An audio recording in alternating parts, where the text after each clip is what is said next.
This is, to my mind, a severe test of the nation's goodwill.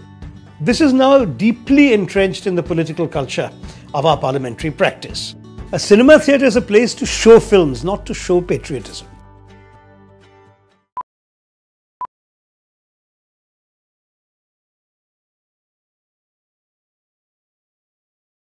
What do you think, to begin with, this idea of demonetization was sheer stupid idea in view of a reality of our Indian society is more cash-based, or do you think it is a good idea badly implemented? You see, we'll never know how good an idea it might have been, because unfortunately it has been implemented so badly and in such an astonishingly incompetent manner that at the end of the day, the flaws are inherent in the way in which the idea was unleashed upon us, and therefore we'll never be able to know if it could have been a good idea.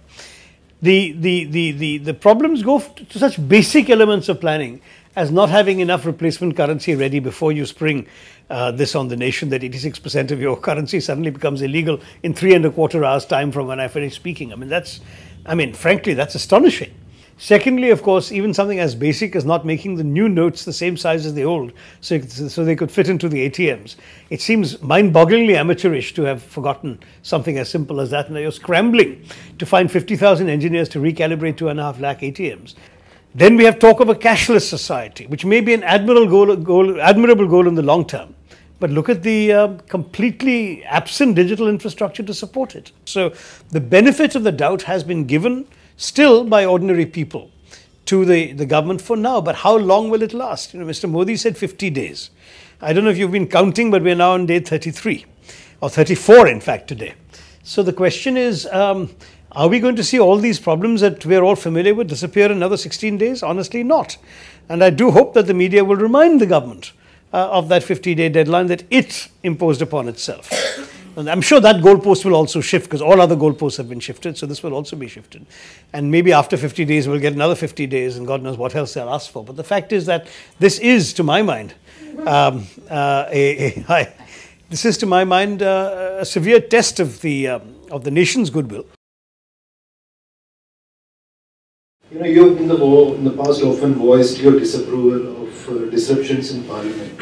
So now that the winter session is coming to an end and the white word seems imminent, has your party's strategy of disrupting Parliament served any purpose? I remain, my personal views remain very strongly opposed to disruption. It was when I was in government, and it remains the same when I'm in opposition. I don't think that my voters have sent me to Parliament to disrupt it. I think they've sent me to represent their interests and the interests of the nation as I see them and as they see them. So to that degree, I think it's deplorable that this has been part of the political culture of our country. But to only blame the present opposition is equally unfair, because very sadly, this has seeped into the political culture, and it's quite some time before I entered politics. Back in 2007-8, the then Speaker of the Lok Sabha, Somnath Chatterjee, invited a number of so-called eminent citizens to a roundtable discussion on how to make Parliament function better. He had invited Mr. Narayan Murthy, I was there, Shyam Benegal was there, there were a number of others, I think about a dozen of us around the table, maybe slightly less than a dozen, 8 or 9. And we talked about all of these things, and he raised the question of disruption. And when I naively and innocently asked, why can't you just suspend the people who disrupt? Don't you have rules? He said basically that this would be considered undemocratic, and it cannot be done without a consensus of all parties, which is not available. And subsequently, when Meera Kumar became Speaker and I asked her the same question, I got the same answer. This is now deeply entrenched in the political culture of our parliamentary practice. Today, the golden rule in politics is do unto others what they have done unto you. So since the BJP has done this to the UPA constituents for 10 years, now the UPA constituents say, let's do it back to the BJP. Why should we give them a free pass? As a writer, as a politician, as a Congress leader, what is your view on that? I believe very much with pride in showing respect to the symbols of the nation, the national anthem, the national flag, whatever. But I do so as an expression of my own love, loyalty and affection for my country, not because some government or some court has told me to do so. And where I get very troubled with the Supreme Court judgment, it is only an interim order, but where I get trouble with that judgment is it turns patriotism into a command performance. And to my mind, that is fundamentally flawed. Either you feel loyalty to your nation inside you, or you don't.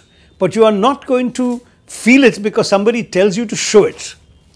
A cinema theatre is a place to show films, not to show patriotism. And showing patriotism in purely its external manifestations, to my mind, instills nothing of value for the nation, because a person reluctantly standing up because he doesn't want to be arrested or fined or whatever else he's afraid of, doesn't love his nation any more than if he was sitting down.